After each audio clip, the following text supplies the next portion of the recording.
SUNY recently established the SUNY Institute for Local News, and that's in essence going to place students in inside working newsrooms at a lot of local newspapers. For example, SUNY Oswego is going to have some students work for the Pal Times here in Cortland. SUNY Cortland students are going to be working with the Cortland Standard, filing articles.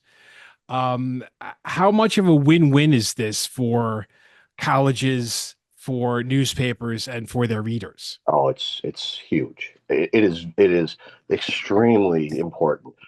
As a young journalist, you want to be able to get that experience. I mean, we probably all had done it. I know I was an intern. I worked at when I was at Oswego. I worked at WRVO. Had a mentor, Chris Ulanowski, was the news director of the station at the time. Was a huge guiding force in my life. A lot of my journalistic ethics and standards. I go back and hear Chris in my ear, sometimes in my face, you know. And I know I convey that to some of the journalists that work with me, but it's major because, in all honesty, it's very difficult, especially in rural areas, to get younger people interested.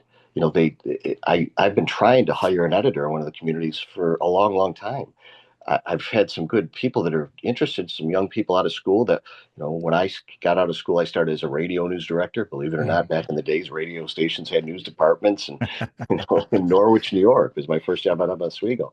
I was Yes. more than happy to move and do that. I had friend Steve Cagle. He heads Centro now. He is a SUNY Oswego grad too. He went to work in Middletown, New York as his first job, and then worked at WBAL in Baltimore.